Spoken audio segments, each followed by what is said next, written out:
saya mau kaji dan mau tanya-tanya tentang nulis kamu lebih lanjut, saya mau minta izin ke kamu, apakah kamu bersedia untuk saya tanya-tanya atau saya kaji ini untuk melengkapi pemeriksaan. Jadi nanti pemeriksaannya akan saya kasih ke dokter untuk kita lebih lanjut lagi. Kamu bersedia? Boleh, saya juga penasaran dan ingin tahu saya sebenarnya kenapa.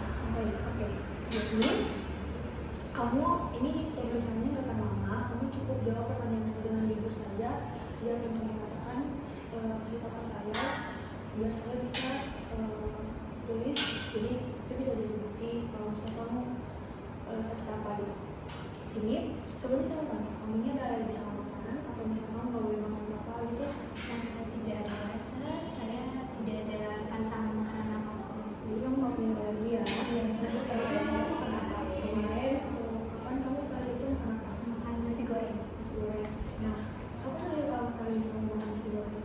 Kemarin pagi sebelum saya berangkat ke sekolah, saya sarapan nasi goreng. Oh, jadi kemarin pagi ya? Terus itu kamu mau makan apa lagi? Misalnya kayak di sekolah kamu makan nasi atau apa? Saya tidak sempat makan yang seperti itu Mas, karena banyaknya kegiatan yang di sekolah. Setelah itu saya pulang ke rumah juga langsung aja mengerjakan tugas, jadi saya tidak sempat makan makanan seperti itu. Jadi kamu mau makan apa ya kemarin? Jadi kan kalau kamu makan itu kemarin pagi. Jadi kemarin itu kamu nggak makan sama sekali. Ya, Oke.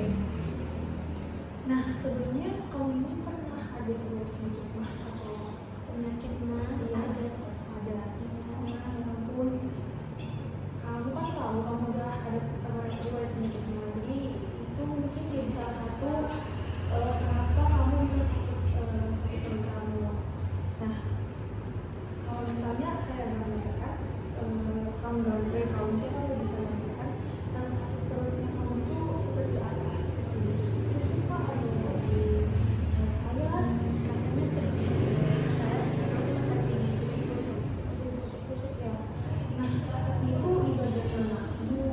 Apa di atas, di bawah? Atau misalnya saya periksa, saya ini sih ada sini sakit, di sini ada Sis. Oh, gitu ya. Nah, kalau misalnya saya tanya skala 1 sampai 10 kira-kira sakitnya itu ada di skala berapa? Jadi saya jelaskan dulu. Kalau skala 1 sampai skala 3 itu ini nilainya masih ringan. Kalau 4 sampai 6 itu nilainya sedang, dan 7 sampai 10 itu nilainya berat. Jadi kalau misalnya kamu bisa kasih tahu ke saya kira-kira berapa skala sakit perut kamu? Kalau boleh saya gambarkan, kira-kira sakit saya itu di 5. Di 5 ya. Terus kamu merasakan sakitnya ini secara terus menerus atau misalnya kadang dia hilang atau kadang dia timbul lagi? Secara terus-menerus. Terus kamu merasakan sakit itu pada saat apa? Kamu berdiri kah? Kamu duduk atau Saat saya berdiri, saya rasa sakit, tapi kalau duduk seperti ini, sakitnya bisa saya jadi tahan. kamu misalkan kalau misalnya pekerjaan pada duduk ya? Oke, baik. Nah, setelah itu kamu ada keluhan lain seperti mual, muntah? Saya mual, dosis, tapi tidak Tidak sampai sampai muntah. muntah. Nah, terus ada kayak batuk kalau misalnya kamu demam? Tidak ada? Tidak. Tidak ada. Tidak. Nah, kamu kesini sendiri atau ditemani sama orang tua? Saya sendiri sekarang saya lagi kerja. Oh, kamu kerja jadi jadi nanti saya aja yang nemenin kamu pada saat kamu diperiksa lagi sama dokter ya. Kenapa diperiksa lagi? Bukannya tadi saya sedang memeriksa saya. Oh, jadi gini, saya jelaskan sedikit. Kalau tadi itu saya cuma melakukan pemeriksaan secara ulang itu sama kamu. Jadi cuma saya sedang tanya nilainya berapa, uangnya apa. Tapi nanti sama dokter itu akan diperiksa lebih lanjut lagi.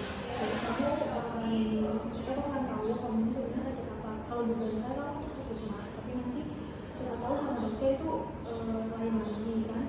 Nah, setelah itu nanti dokter bisa meresepkan obat karena dari saya sendiri saya nggak bisa meresepkan obat. Saya mentang-mentang itu bukan kualitasnya saya untuk meresepkan obat. Jadi nanti kamu akan diperiksa lagi sama dokter, kemudian kamu akan dikasih obat untuk ditebus di apotek. Boleh? Kamu mau? Boleh selesai mau. Oke. Jadi untuk meringankan sedikit rasa sakit sakit perut kamu, saya akan ajarkan teknik relaksasi nafas dalam. Jadi ini adalah teknik yang kamu bisa lakukan di rumah. Jadi ketika perut kamu sakit atau merasa nyeri di bagian lain, kamu bisa melakukan relaksasi ini untuk sedikit mengurangi sakit perut kamu atau nyeri kamu. Saya ajarkan ini tekniknya itu kamu tarik nafas lewat hidung, kemudian kamu berhenti, habis itu kamu lepaskan lewat mulut. Oke, kamu boleh contohkan. Tarik nafas lewat hidung, kamu berhenti, terus hembuskan lewat mulut. Ulangi lagi deh. Bagaimana perasaan kamu? Sedikit lebih nyaman dan sakitnya sedikit berkurang. Ya, jadi memang ini bisa sedikit meringankan diri kamu. Jadi kalau misalnya di rumah kamu tiba-tiba merasakan sakit lagi atau nyeri di bagian apa itu di kepala atau perut atau itu kamu bisa melakukan ini sendiri. Oke, jadi gimana perasaan kamu setelah tadi saya lakukan nafas dalam, terus kamu menunjukkan saya.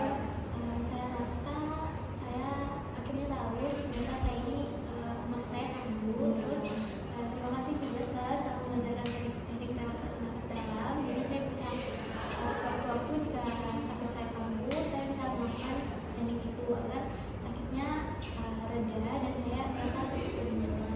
Jadi sekarang kamu nyaman dengan oke, baik. Jadi dek,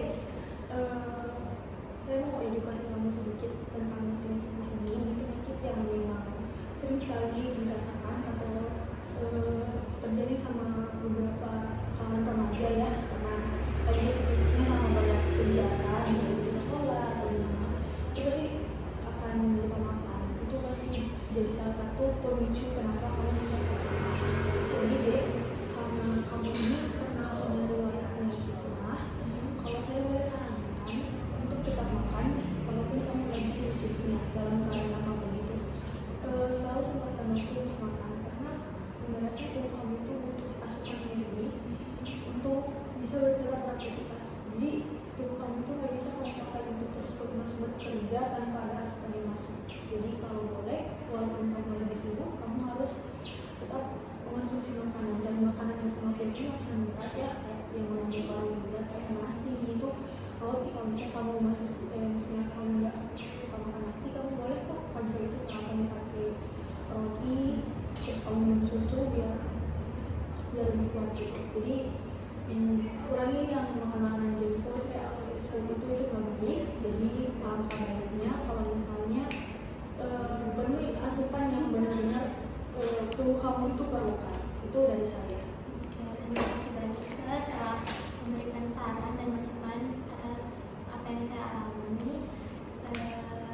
Selanjutnya saya ngapain di sini? Oke, jadi habis ini kamu tunggu sebentar di sini. Saya mau cek dokter dulu apakah dokternya sudah ada untuk kamu atau belum. Kalau misalnya belum, saya bakalan balik ke sini untuk menemani kamu. Tapi kalau misalnya sudah ada, saya akan hantarkan kamu ke dokter untuk diperiksa. Ini nggak apa-apa kalau misalnya cuma saya sendiri yang ngomongnya, nggak ada orang tuanya. Nggak apa-apa Sis, saya juga sendiri di sini. Jadi kalau ada yang minum itu bisa diajak ngobrol. Oke, baik. Untuk administrasinya, kamu akan melakukan secara sendiri atau Boleh ditemani? oke, baik. Saya akan menemani kamu sampai semuanya selesai, oke? Jadi dari pemeriksaan sampai administrasi nanti saya akan menemani kamu. Oke, ada lagi yang ingin kamu tanyakan? Tidak ada. Tidak ada? Oke, kalau gitu saya permisi. Terima kasih untuk kerjasamanya. Terima kasih karena sudah